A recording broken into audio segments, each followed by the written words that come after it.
उन्होंने जो गीत बनाए उनमें भी सच्चाई है या नहीं है? उनमें भी सच्चाई। माना इस सृष्टि में अंत तक भी सत्य का अंश जरूर रहता है। उस सत्य को ही सत्यम शिवम सुंदरम कहते हैं।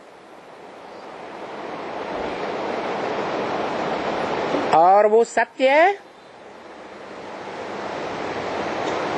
सिर्फ थ्योरी में समझने समझाने सुनने सुनाने का सत्य है या प्रैक्टिकल सत्य है? और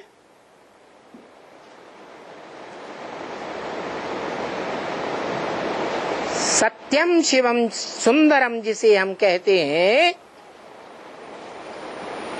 वो शिव बाप कहता है जिसकी आत्मा का ही नाम शिव है, बिंदी का नाम। वो क्या कहता है? मैं तो त्रिकालदर्शी हूँ। जन्म मरण के चक्र से न्यारा होने के कारण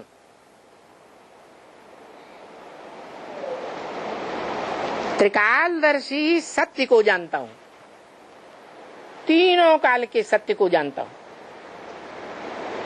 इसलिए मैं सत्य तो हूँ।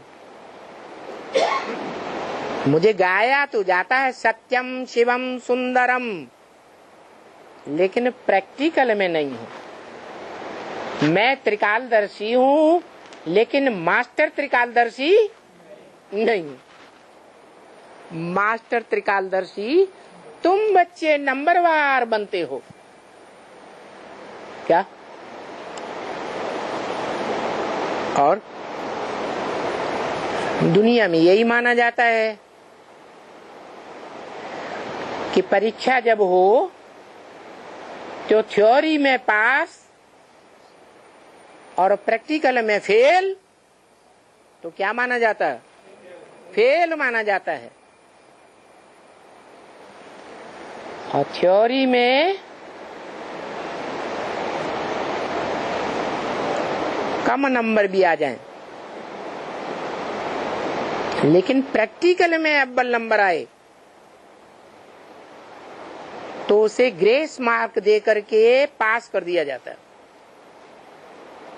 यही बात आत्माओं का बाप ब्रह्मा के मुख से निकली वेदवाणी में बताते हैं। क्या है? क्या बताते हैं? है?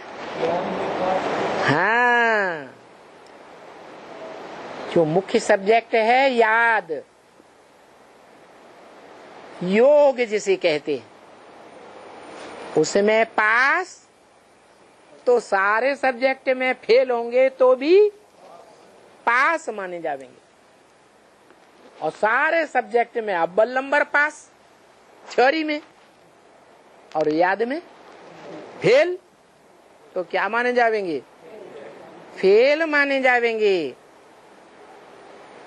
तो याद करने वाले की विशेषता हुई या सिर्फ थ्योरी को जानने वाले की विशेषता हुई है? इसका मतलब शिव बाप जो त्रिकालदर्शी है,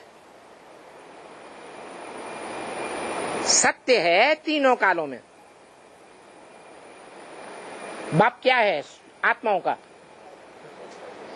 सत्य है, शिव है, सुंदरम कहा जाता है, लेकिन कहता है कि मैं त्रिकालदर्शी हूं। क्या? लेकिन मास्टर त्रिकालदर्शी नहीं हूं। तो